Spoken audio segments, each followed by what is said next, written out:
We're here, episode 4 of Shapeshifters Podcast. Today, we got Selassie here in the building.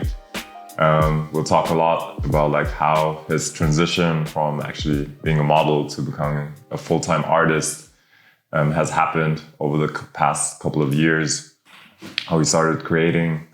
So yeah, what's up, man? How's it going? Hey, man. How you doing? Sunday out here in Berlin. Everything's calm, just like how it always is in Germany on a Sunday. In the neighborhood. We neighbors, by the way. Yeah, it's literally, you walked over here for like 10 minutes, right? Easy thing. So when are you in West Berlin? For quite some time now already? Since February. February? Yeah, I moved to Berlin last year. And then I was having like an apartment just for time.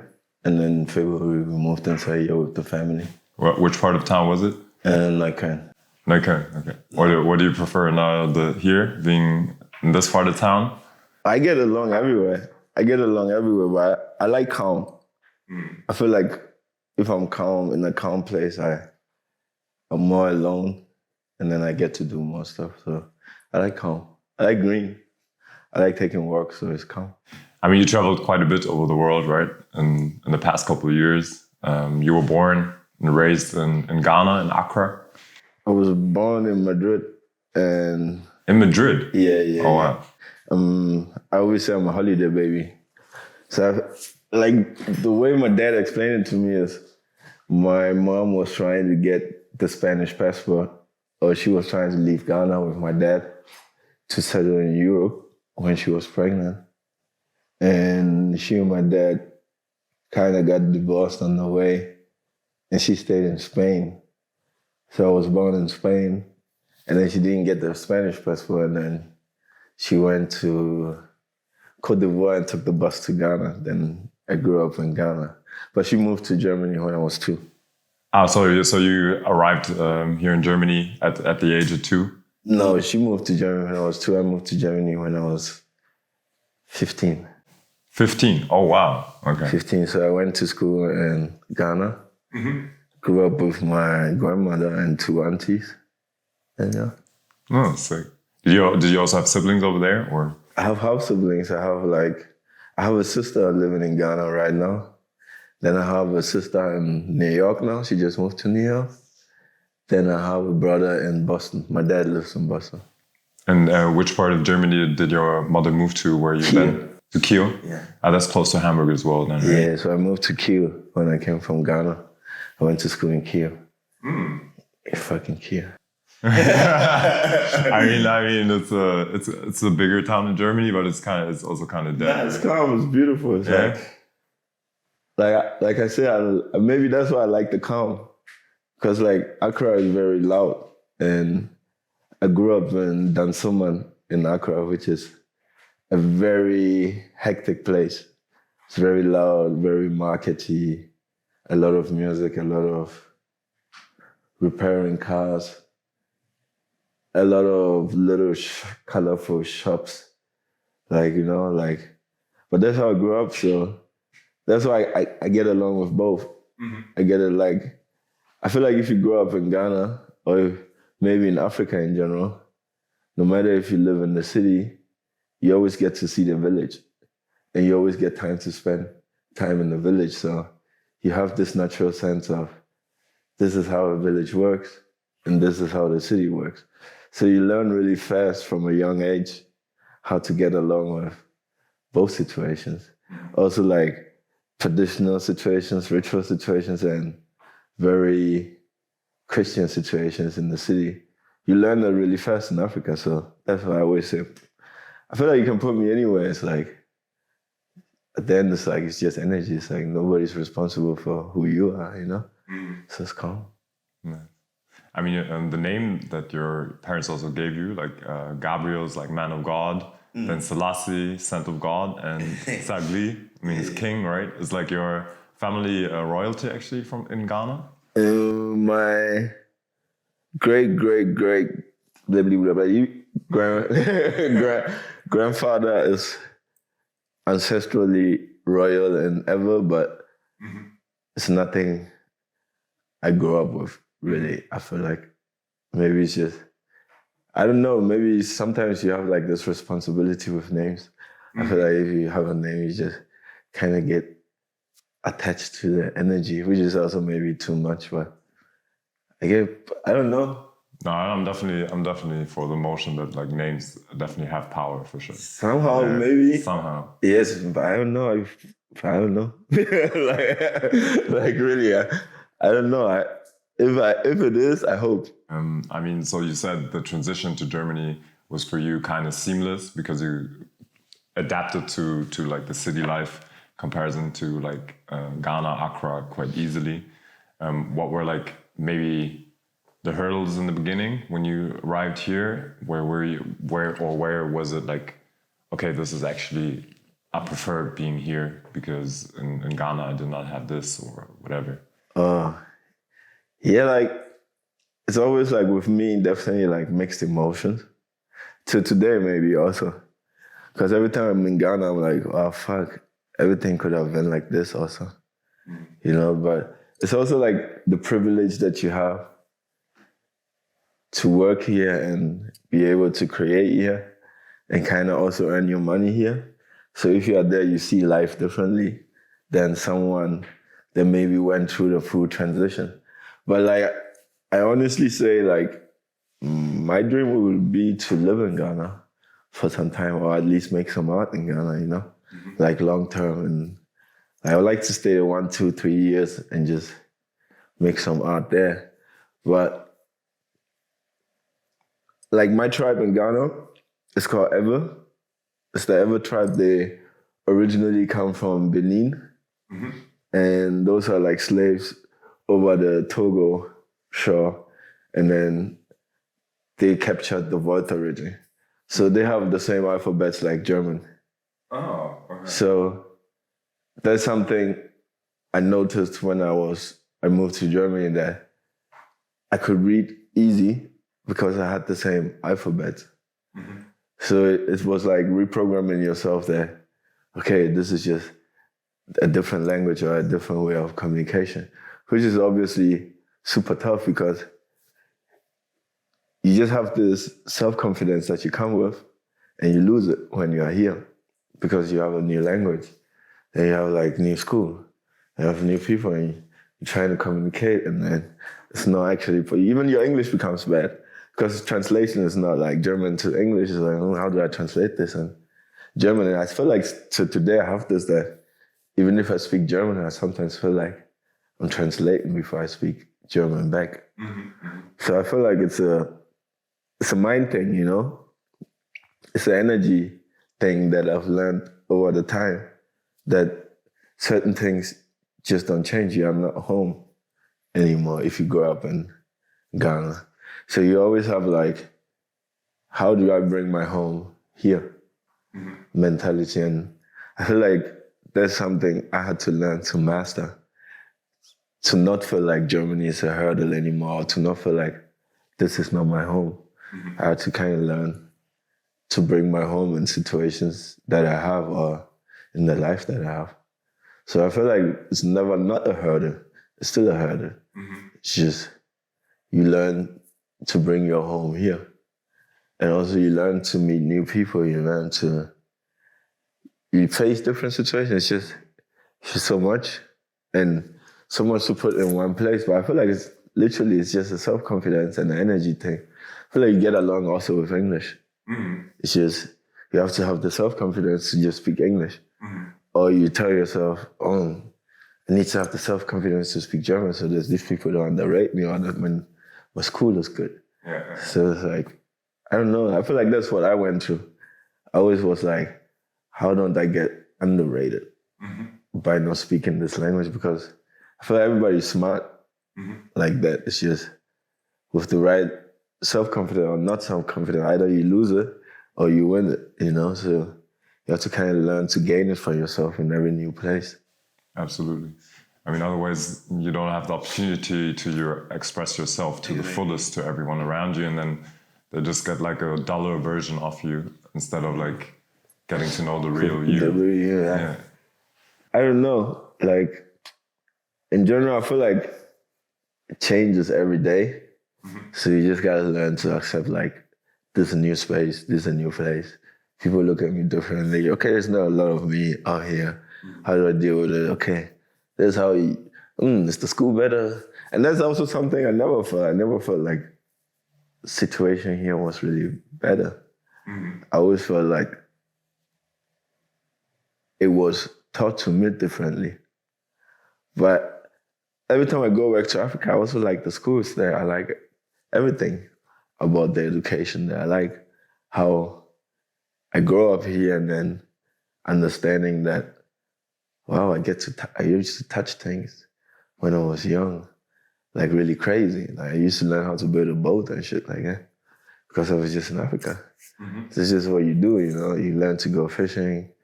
Like not that it's, but if you're in the village, you do stuff like that. You learn to do really handcrafty stuff. And you forget that when you come here to the school.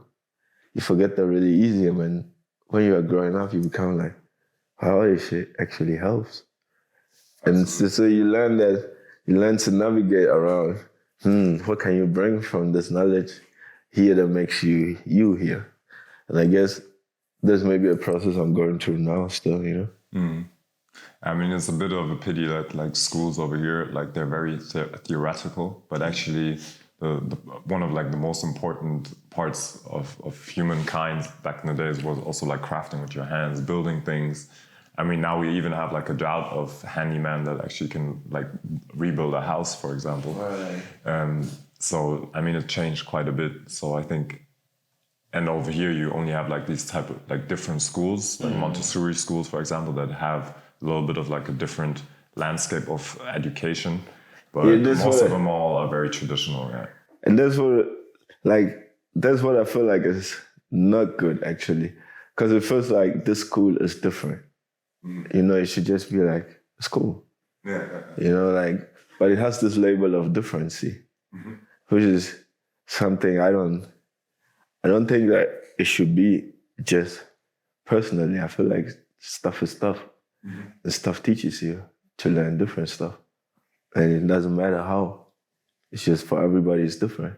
And for everybody it's right the way it is. If you look at it right and if you use it right, maybe. No, for sure. I mean, the first time we two actually met was like in 2016, which is like mad long ago. And I mean, back then you were like still super invested into like modeling. How did that actually come about? How did you become like a model?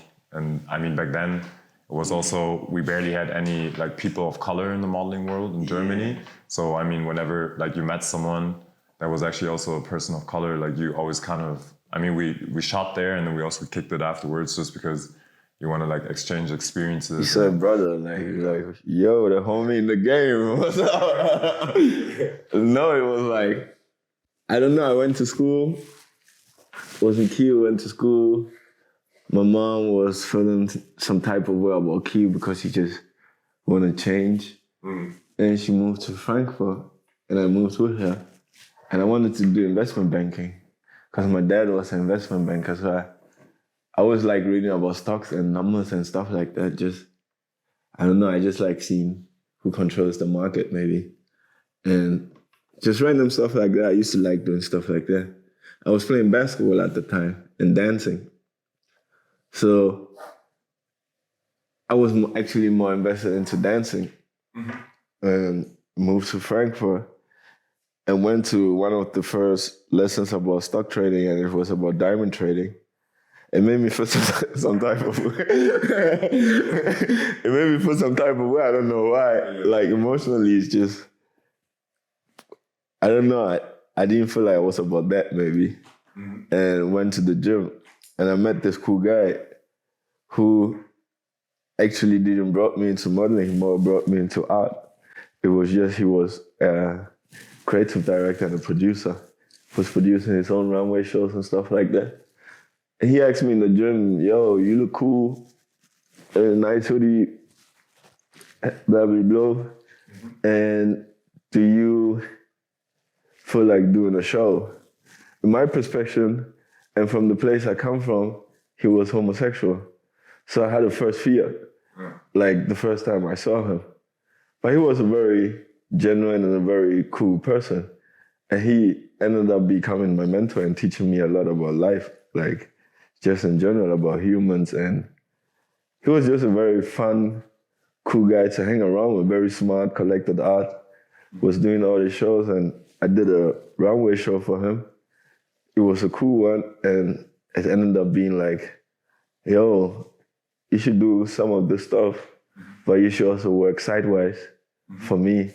So I was modeling and then working sideways for him in production and learning how to build like different stuff like set design, like just like crazy hand tape, cables, like go with 12 models on the road, go into a shop, like a big mall, and you do like a whole runway show, you set up the speakers and everything. So I was doing stuff like this for him on the side, and since I did the runway show, I ended up being this cool black kid that would end up in agencies, just maybe because of also the randomness of my look and the easiness of who I was. And just, I always thought it was like funny because modeling was always like, such a posh word from the place I come from.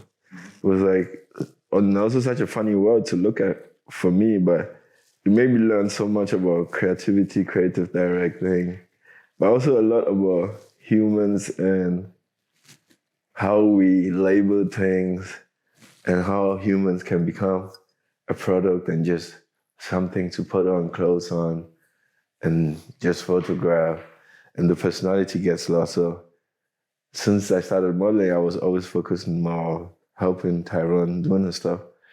And when we were always on the road, it became like this natural thing to go with me to a museum and talk to me about art. So I felt like in 4 years, 5 years of working for him, that was just like what I was doing. Like I was lucky and could travel a bit. Sometimes I would spend time in different countries and then go back to Frankfurt. My mom was living there. And then at some point I moved to Hamburg. My mom was still living in Frankfurt and she became sick. And then it became like just this journey of production, art, and modeling. I mean, at the same time, it also kind of, like modeling and like obviously then the production also teaches you to be like self-reliant and be self-employed. And is that something that you would say that was something that you always wanted to hold on to, that you can make money and work freely? Is that something that you kind of learned during that time? Like I said, like for myself, when I moved here, I felt like, yo, man, this is doing something with my self-confidence. And I felt like for me, the only way to gain my self-confidence is being someone that's kind of like doing his stuff himself. I feel like I don't like listening to people, honestly. Like, so it's tough for me to work for somebody. It's because I feel like I would disrespect you because I have my own head and I always feel like doing what I feel like doing, you know? Because I don't have any bad tendencies. I feel like I want to create something cool. So I don't like listening to people. I just like collaborating maybe. So the mindset of working for somebody was always something that kind of bothered me, actually. Like, what always pissed me off. Oh, like, why am I doing this? It's like so many life hours. Why am I spending them with you, you know? So I've always been the type of, because also like I said, in Ghana, you're a kid, you get to spend a lot of time freely, like with yourself. So you just learn this mentality of, yeah, do this. And you get to learn crafty stuff. So you rely on yourself. Even if I'm not doing something crafty, my mind will tell me, rely on yourself. And it's just how my heart works also. It's just like, I'd rather bring people into places and just do something instead of I work for you or you work for me. Like, you know, like, I feel like that's just who I am in my head. I mean, you mentioned already then, like that you were working as a model, producing, and then your mother also got sick, right? So she was like dealing with mental health issues and was diagnosed with cancer, exactly. And that kind of also shifted like the whole like modeling and producing to, okay, now I have to deal with the sickness in my family. I need to be there for my family. I need to back my mom up. And that also, like in another interview that you kind of mentioned, it kind of helped you concentrating more on the art process to actually deal with the situation that you had at home. So was it like did it help you to cope, and then it kind of became this transition into art? Yeah, it was like, man, I'm traveling around and everything is like nice and everything. But at home, then your mom is sick, and then she has cancer.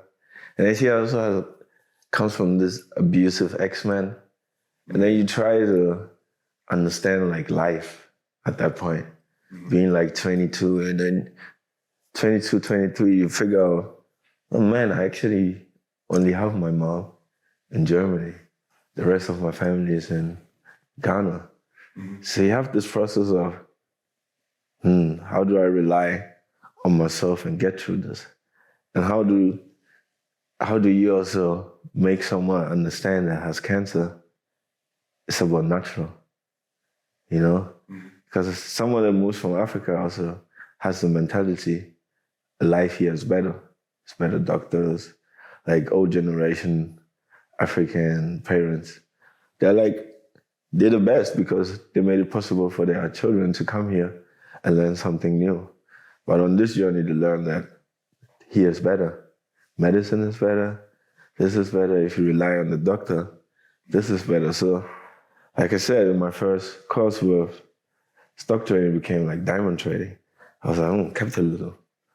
And then with cancer, you learn, it becomes about natural. It comes about food. It comes about mental health. It comes about how do you live. So to actually teach your mother, you kind of have to reprogram your own self, or you're kind of like just being the teacher, and that don't work with parents like that. So you kind of just have to live like that. And my mom is very creative, and a lot of the stuff that I do creatively is because of my mom and my grandma and my grandpa maybe, but I feel like a lot is from my mom's mentality. She's a lot about doing stuff herself. So when she became sick, I felt like this moment is maybe about reminding her to continue to do stuff herself. So I started questioning like modeling, about being the manicure. I started questioning just working for people and spending time with a person. I started questioning like capitalism. You know, like I just at that phase of my life, everything was like, I don't care about money. I don't care about looking cool. I don't care about any of this. I actually just care about spending time with your mom. But then you have to also balance, how do I earn money? And how do I spend time with your mom? And how do I create on the side? So it was this like slow transition out of modeling and helping my friends making music videos, doing like creative direction for a label back in the days in Hamburg. And like just having my mom closer to me, seeking for the right doctors, seeking for the right approach, just stuff like that. Also learning how to cope with it, and also being a boyfriend at that time, like all this massive energy you got to deal with. But like, I don't know, at this age, it feels like, yeah, man, that brought you somewhere, or that taught you something. But at that time, I felt like hell was breaking down on me. And I'm like, what the fuck is going on? Everybody knows me, but not everybody knows what's going on. Yeah. Because you have to just learn for yourself how to meditate through all of this, or to like lessen yourself and have the right people around you and teach yourself how to go through all of this. So I feel like the easiest way for me was really creativity. like honestly speaking, like nothing made sense than painting and actually being around music. It made me feel like I'm home. Like literally, like you walk out of my door in Ghana, you hear Medina, you hear a bus driver. And bro, like for me, it's like heaven. Like if I hear that, I'm like, life. Like it's something going, everybody's lit, everybody's cool. For me, that's, music gave me that, and painting gave me that in my head. It became like this loud place to be for myself, just to reflect. And then, but nobody's around you. You're loud for yourself, and every loud is just on the canvas. After that, you're like, and you go to bed. And you're like, yeah. And it's just, it taught me a lot. Like, I would just sit there and look at my mom, and then, because I didn't go to painting school and stuff like that, and I came from dancing naturally, I would just paint like stickmans and just like look at her body movement and just paint it on the stickman. And then I'll go on the internet and then I'll research what a body movement tells about a human emotion. And then it became like this way of learning my way to medicine, myself, and my mom. So, like, I feel like that's what art does to you. You reflect, bro. Like, I feel like if you go deep inside, like, you do it with the heart, and it makes you question yourself. If you are actually standing right, if your body movement is right. So it became like this first step into art. It was like literally painting stickmans on huge-ass canvases. And because they were huge, it was like, boom, in your face, this is the way someone is standing. And I'll just go out and do that. So the designs of the stickman was kind of the beginning of painting canvases and also observing people, just getting a feeling of, okay, you concentrate on postures of humans that you see on the street, etc. And you kind of also reflect on what their body language actually says about where they are in their current life or what is happening around them.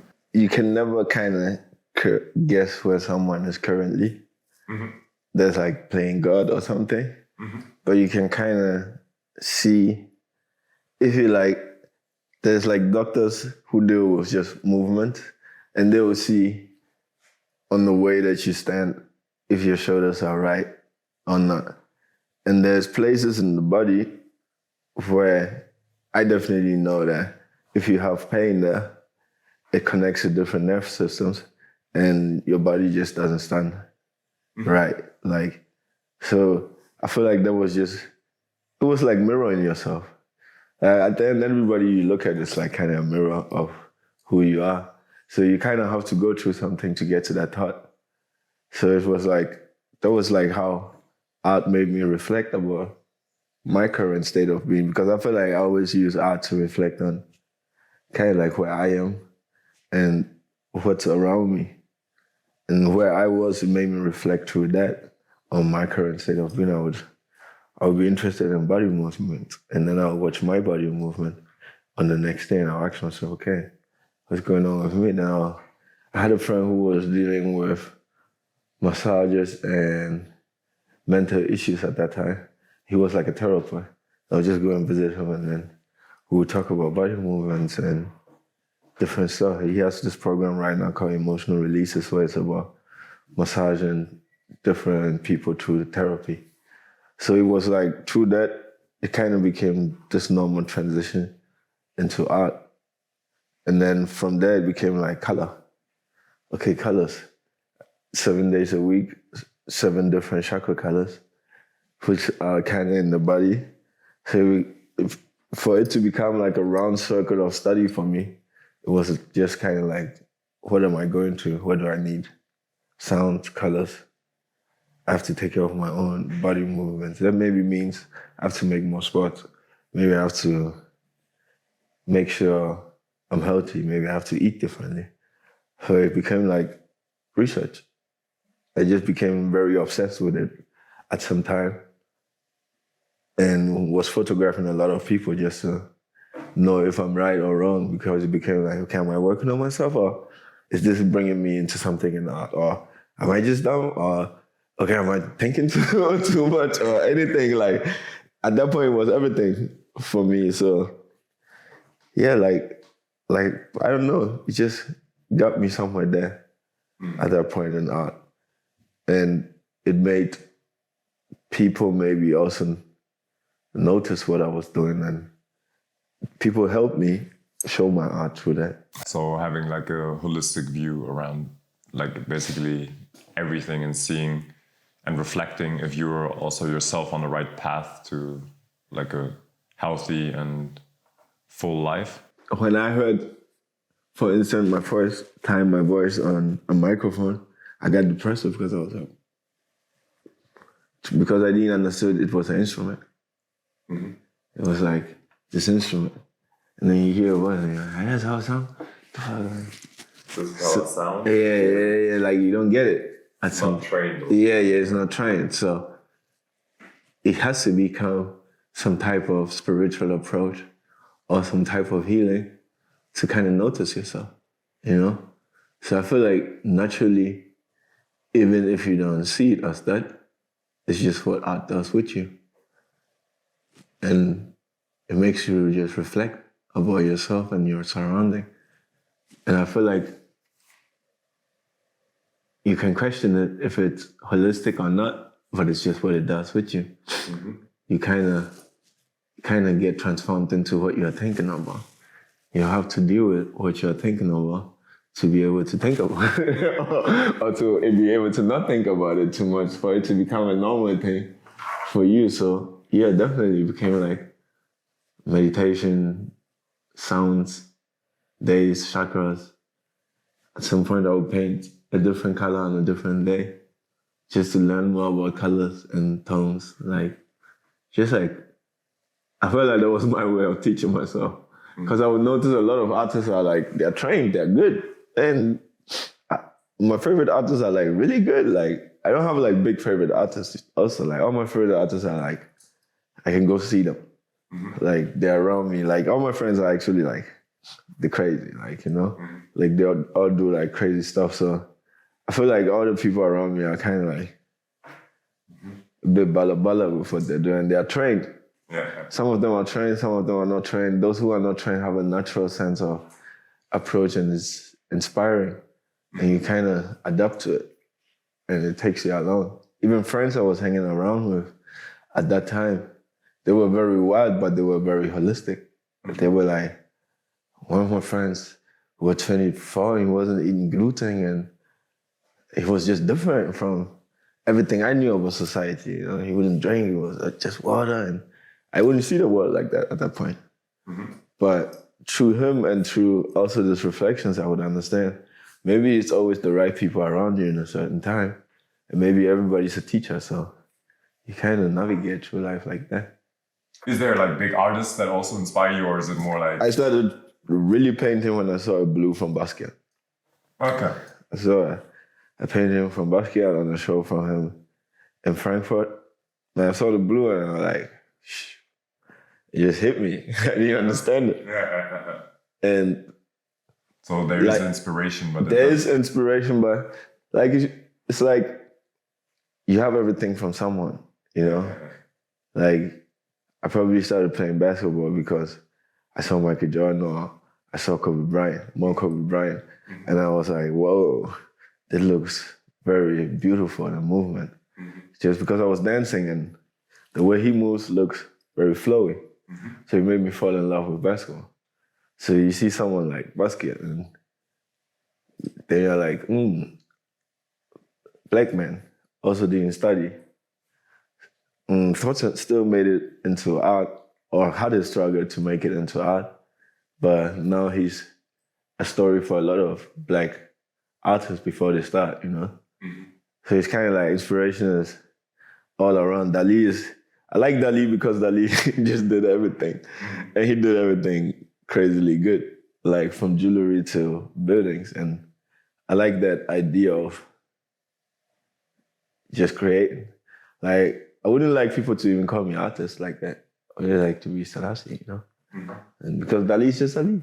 Yeah. You know, like, just let a person be who they are. And you don't never know what you create, you know? At the end, I created a baby. It's a different form of creation, but it's still like, it's a different blessing too, you know? So it's like, it's part of it. But I mean, that's why you also don't really restrict yourself to like one art form, right? Because like, it's written word, it's dance, expressive dance, painting. Is it like, do you hop back and forth between different type of forms of art just because it's easier for you to then always create and you never really get bored and creativity is never lacking? Or is it... It's actually really tough because I was at a point in my life where I felt like, why am I doing all of this? Because it also takes energy. Mm-hmm. And at some point you also become like, okay, I need to earn money. I need to focus on one stuff. But then I noticed like it needs each other. You know? Like you kind of find this and this takes you there. And then this takes you there. This takes you there. This takes you there. And it's like, I feel like because I missed a lot of time learning stuff that I learned in Ghana, in Germany, this form of creativity kind of takes me back to school.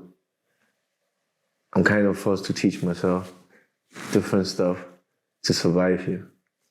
So it's like, it's also like more emotionally fast. Mm-hmm. Just to keep up my own self-confidence or my own being. I'm emotionally forced to, hey, just learn and create. Learn and create. And then you also learn different stuff in Europe. So you kind of learn to bring both together. I feel like naturally that's what happens if I look at a lot of African kids in general. A lot is about creativity and a lot is about self-expansion. And I feel like it just comes with just wanting to be seen in this world also. So you just do your stuff. You don't care a lot about. Do I have to be just super good at one thing? It's like you don't restrict yourself. And I also feel like I'm not good at one thing. like really, like, it's not like I feel like I'm good at music or I feel like I'm good at painting. Mm-hmm. I don't feel like I'm good at any of them. I feel like I like doing them, which is like a good thing. Like, I like doing them. Like, they make me happy, and happily they make me earn bread, which is like, I like doing it. Like, she makes me happy. Like, to find out, or to question something, to think of something. I was building like this bricks furniture last time. And I had a spring under one of them. And I just called it questioning comfort. And I was just questioning comfort because maybe a sofa looks soft right now, but maybe it's not comfortable, you know? But maybe something that's straight and really straight and doesn't look comfortable makes you sit right. And maybe that's just what I'm about. I like questioning so many things. Like, I look in the corner of the room and I'm like, what would be in a round room? How would you think in a round room? Like, I would like to have a studio that's round. I like to see myself in there. Like, like, bro, like just because you don't have that experience, you know? So I feel like I'm seeking for that experience that I never had. So that's why I do the stuff that I'm doing. I'm seeking for why I never continued handcrafting and creating. So now I'm doing it. So I'm continuing seeking for it. So like maybe it's like dreams and goals, you know? I hope one day I can build a house the way I feel like a house should look like. That would be cool. Like, just in some random space. It doesn't have to be like in a city or something. Just like how my imagination sees a house. Like, would it be round? What would it, like, how would it be, you know? And I feel like at the end is what I'm about. I'm about looking for this experience in myself. But does it ever matter if you feel like creating, or is it you just do it anyway? Because I mean, there are a lot of people or artists that basically say that creativity is something that is also like a skill that you just keep creating. You keep creating. Repetition is key, yeah. Repetition is key, and I mean, sometimes you would, even if you say a result is maybe you don't regard it as good or inadequate for that moment, sometimes even something that you created and you look back at it, then maybe that's a different story. Yeah, you see a different story or you definitely have a different view. I feel like now, definitely in art, yes, like because I painted 8 years. And then I did my first exhibition. So 8 years? yeah. Wow. When you were doing it, you didn't think of your first exhibition. But you were doing it, I also didn't think of, okay, I'm painting, I'm in Frankfurt, I'm with my girlfriend, I feel like painting. We go out, we buy canvases, we paint on behind HFB on the parking lot. We store the paintings in the building site. I pay like some Polish guy 50 euros to check on the paintings. So I come and pick it up like 2 days later. And in that moment, I don't think of what I'm doing. I think of I want to paint, you know, like, but because I want to have fun. And maybe, like, there was this moment when my mom was sick where I was like, I tried to get out of my head. And I tried to have fun at parties. And I noticed it doesn't bring me anything. It didn't get me out of my head. I was just trying to restrict myself from what was going on.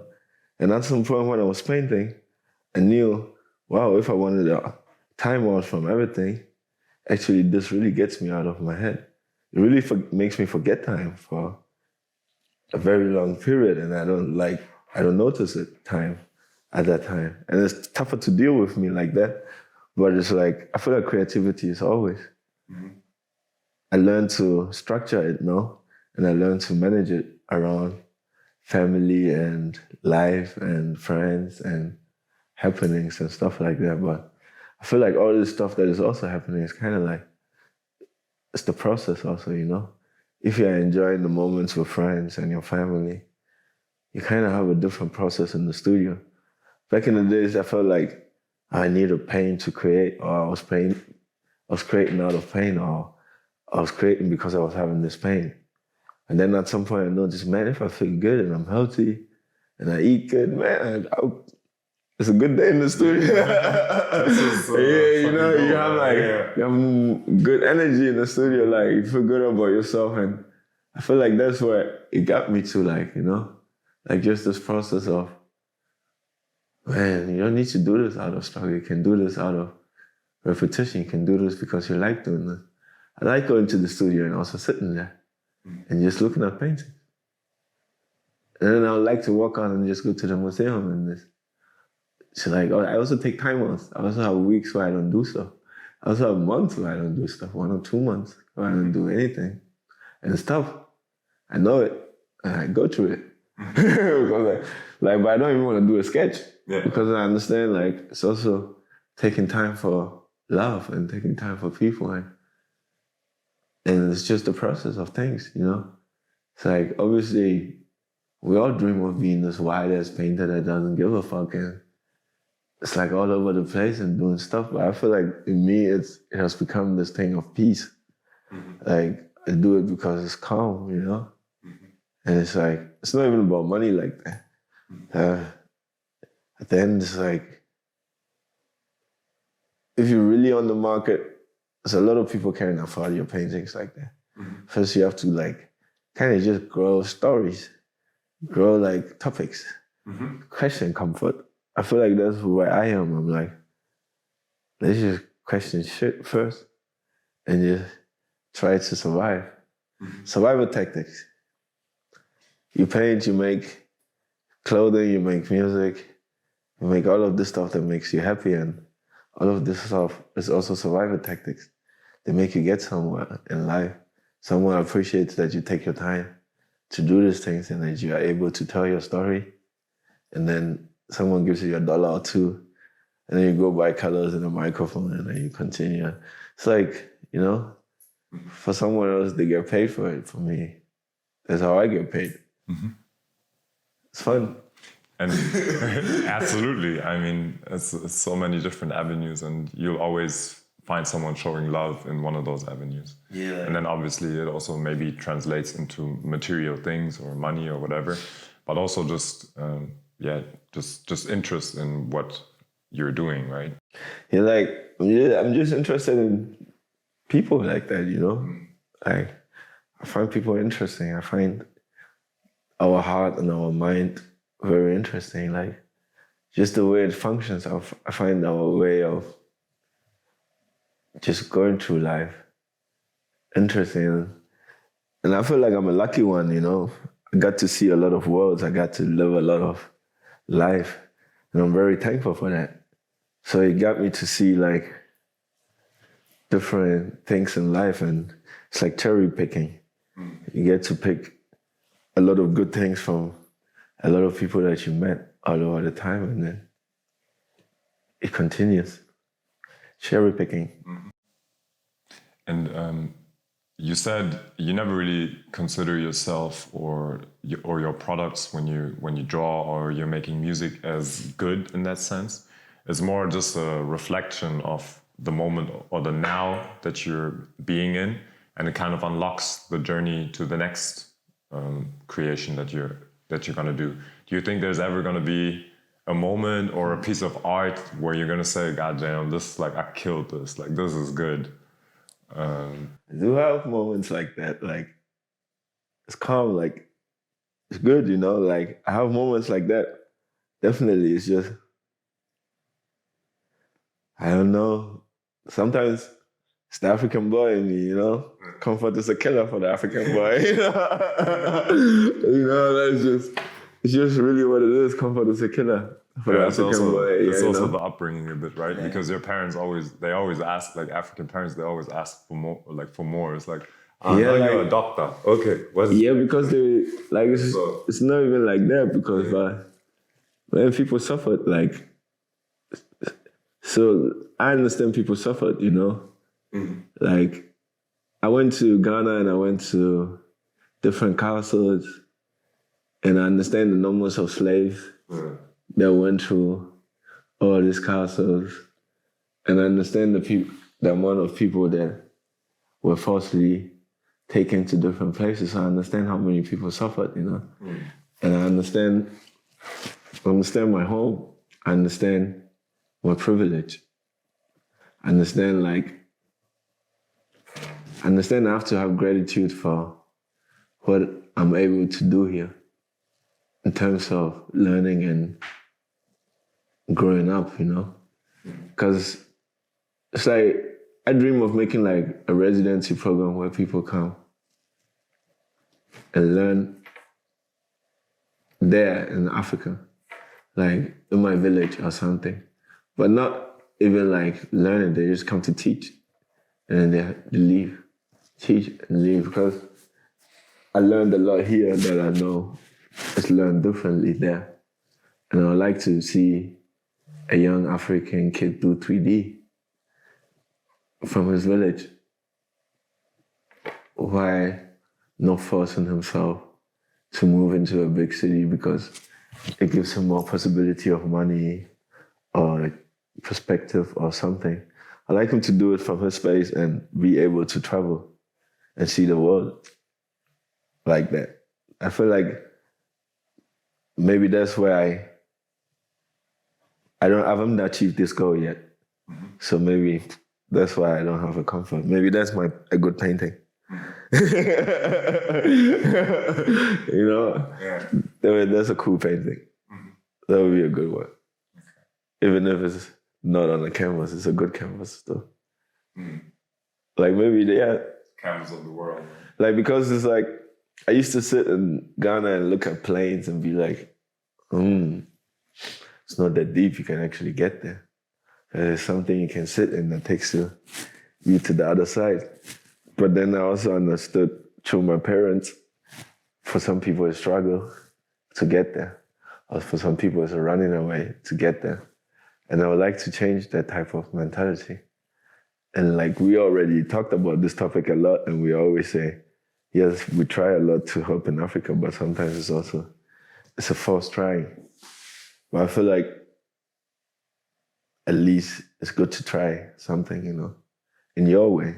That's why I wouldn't like to rely on anything else than actually me and my circle to go that way. Your partner, Kiala, she's also kind of an artist as well, right? Like she produces, she's a goldsmith and produces fine jewelry, right? Like a lot of the stuff that you're wearing, I wanted to say, is also from her. I mean, she does super nice things. And how is it So your home is like also kind of like a creative space. Chaos. Chaos. Like good chaos. No, that was like basically my question. Is like, does work ever stop, or how does the creativity in your own home also does it play a huge part in your relationship? It's 50-50, man. It's just who we are, you know. I have a studio at home. I wake up and then I'm like, let me do this. Mm-hmm. It's like, it's just who we are. And I feel like at the end you choose love, right? Mm-hmm. It's like, you choose love, and if you choose love, you know what you are dealing with. And we have moments where we take a timer, big timer, whole family, and then we have moments where we take time out for ourselves. Like, I have moments where I don't work. I rarely work 2 times a week because I'm always with my daughter those 2 days a week, like 24 hours with Neptune. So I feel like it's also my way of gaining energy to go crazy. Mm-hmm. So, yeah, like, it's mad creative energy at home, you know? What should I tell you? Neptune on the drums, like, but it's good. It's a good back and forth. You know, like, you can bounce back ideas, you can ask questions, you can question yourself a lot because she's very smart and very creative. And actually, I never feel like she says, yes, this is cool till it's done. You know, in the process of things when I'm asking her, it's always like questioning. But in the moment where it's done, it's always like, it's proud. So like, I feel like it's good. Mm-hmm. Like, I'm a freak, you know? So not everybody can be, like cook up. So sometimes it's up, sometimes it's down. Sometimes we be wild, sometimes we become like, it's just humans. Like, that's who we are. It's just, I find it perfect like that. Actually, I'm learning to have more gratitude to it. I mean, that's nice to hear that the relationship is perfect like this. Like, I'm learning, like, nothing is perfect, bro. For us, it's perfect. Yeah. It's like, I'm learning to definitely have more gratitude to actually what I have. Nice. Because I feel like not a lot of people can hang around me or her like that. So it's calm. And you were also spending living on the outskirts of Munich, right? Like, you had like this huge atelier out there, and it was like more based in nature, more calm. And then you kind of moved now to Berlin. What made you make that transition? Is it better for an artist to be based out here, or is it what was like the motive behind it? Because I can imagine for business, man. Okay, so truth is, I was living in Kiev, Frankfurt, went back to Hamburg. She was in Barcelona, then I moved to Berlin over COVID. We met around that time and everything was going on. And it was just like, Munich was cool because I never spent a lot of time with family in Germany. Mm-hmm. So it was our way of, okay, we are becoming a family. Let's just get out of everything that's crazy and wild and try to get along with each other before we go into the wild. Mm-hmm. And luckily I got that crazy atelier. And it was also this transition of, okay, you're doing so much stuff, but what do you want to do? And spending time in that atelier kind of taught me what I want to do because I did everything in there. I built a house, I built a waterfall. Like, there was a bunch of friends coming over from Hamburg, Leon, Nikki, and I was painting. They helped me build a house out of plexi. It was like a reflection over COVID. And I built a waterfall there. It was just like a freaky time. And it made me understand, okay, I'm becoming a dad. I was asking myself, what do I want to do? We are far away from everything that can distract you. You are here, you have this big hall. what do you want to do?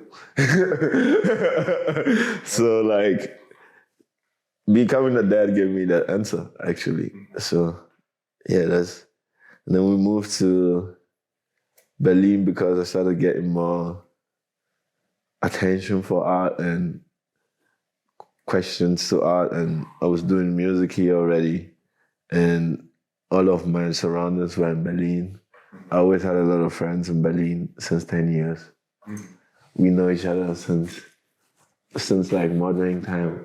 And before that time, I was already dancing in Berlin. So we were asking ourselves, what city in Berlin, what city in Germany is as dynamic enough to live in and also grow a child? That's why Green in Berlin. Nice. And Berlin, you were also like curating now during Berlin Art Week out here, right? Like showing your work, work from like other artists at Wilhelminenhof in Schöneweide. How was it like curating that exhibition, and like did you enjoy it, and how often do you actually exhibit like work? My atelier is at Wilhelminenhofstraße, Mahala. And Mahala is just this crazy space where it has rules but no rules somehow. Like there's just a lot of artists there and everybody's doing their stuff, and it's 7,000 square meters.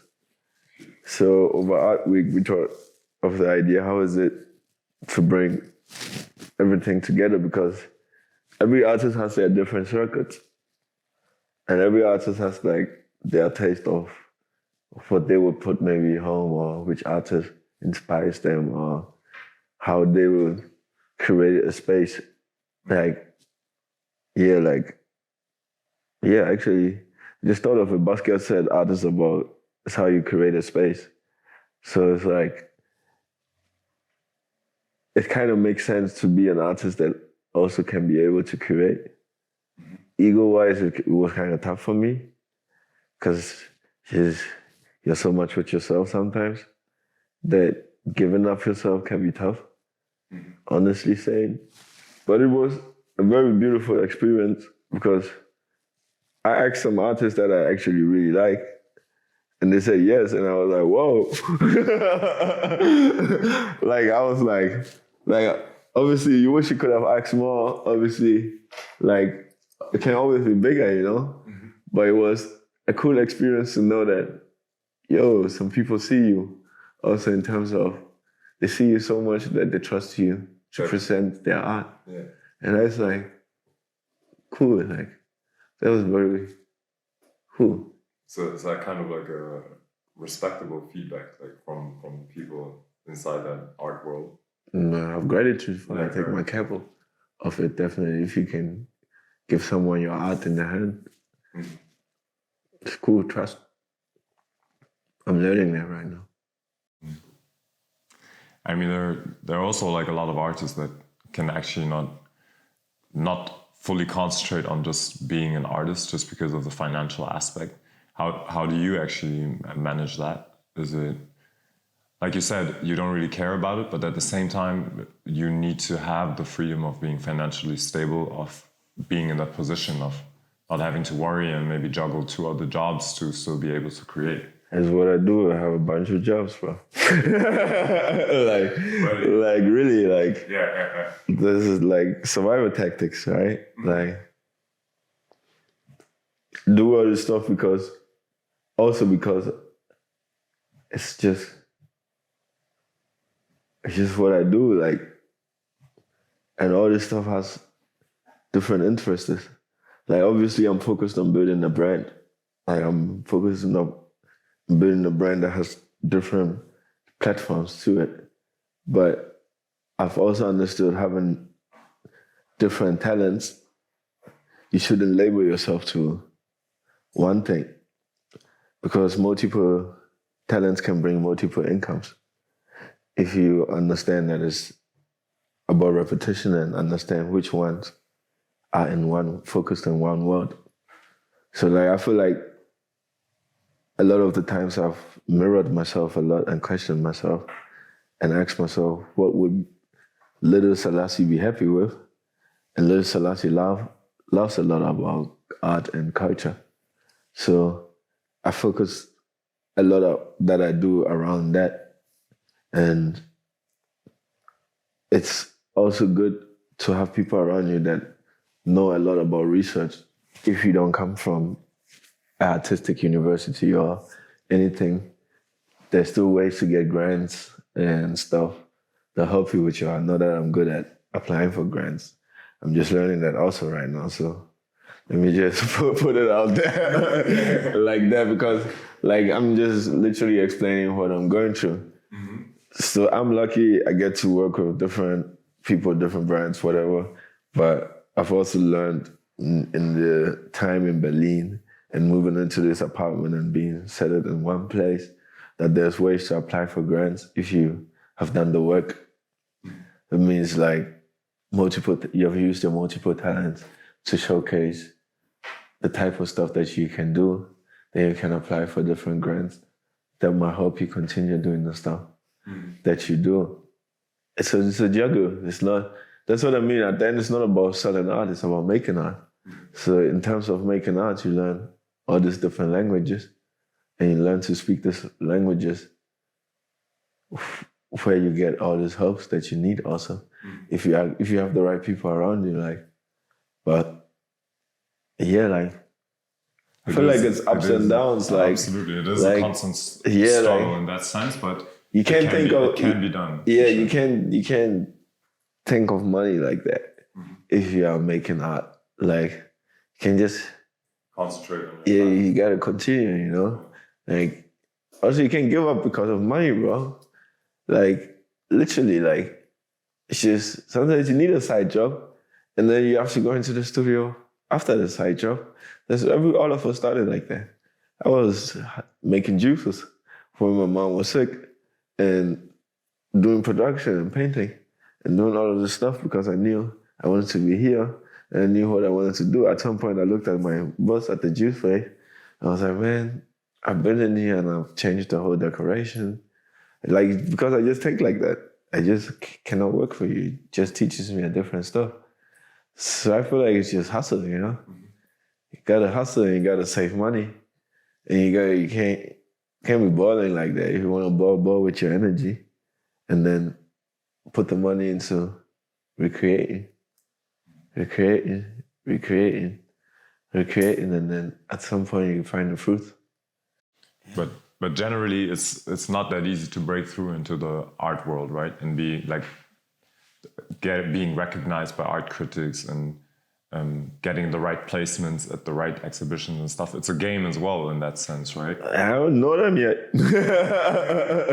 Bring them. I mean, you're on your way there. Yeah, so. Yeah. Like obviously, it's like it is very tough to break into that world because obviously there's galleries that are bigger, there's galleries that are better, there's galleries that are this and that. But you want to just follow the energy, you know, like. I believe in my stuff. Like, I just believe in me. I try to every day. Doesn't work every day, but I really do believe in me a lot. And I believe that somehow the stuff that I do, even though I don't see it, I do it so much with love that it's calm, you know? And I believe it, for me, it's about doing it. So. And the recognition will come. You know, like, every time I needed money, I had someone come in and buy art. Like when I was really in struggle, I found a buyer that really believed in me. And like, I just feel like because it's like that, I'll just continue it like that and build the right frequency around me. And even though the art world is maybe not like that, maybe, I don't know, I'm a black kid, man. I do culture stuff. And I'm breaking the culture, you know. What should I tell you? Like at the end, you can't rely on anybody. You can't wait for someone to come and save you. So I continue painting. Like, who should I wait for? Like, if he's there, he'll be there. But for me, it's about. I mean, like you also said, you have a child, right? Neptune. She's like 2 years old now. I mean, also if you have that dynamic of the family at home, it's like in the end, it's like you can't wait for anything. It's just you got to keep going, got to keep grinding, you know, because you got to take care of your people. Honestly, saying nobody says wow like Neptune, so it's like it's like I got that wow already, and I'm gonna continue collecting those wows. And then it's kind of like that, man. We live in an awkward world, but I feel like I believe good energy wins in some type of things. And like I said, it's a spiritual communication. So as long as your aura is clean, everything will always be calm. And that's just how I grew up, you know. That's how I grew up. Like literally, everything was always good, even though it was a hustle. Like my grandma taught me that. My mother taught me that here.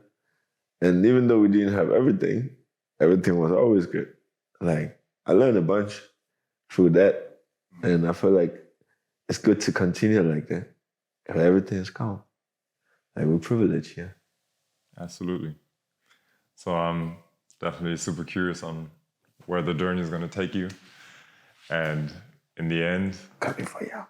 I think we can still expect like a lot of good and great things from you. So let's go. Keep grinding, man. It was a pleasure to have you here on the show. For sure. Blessings. It was a really nice talk. Also, like a completely different like view than the other talks that I had before, because that were like more concentrated like on the sports realm. But it's also, I loved how you like changed the angle of like how you look at certain things, and it's sick. Even like the basketball quote just now with like, of course you always hear like basketball is an art form, but like that it actually inspired you to translate the movement that like Kobe did and Kyrie, and it's like it's sick. It's nice. So thank you very much for having me here. Man. Shapeshifters.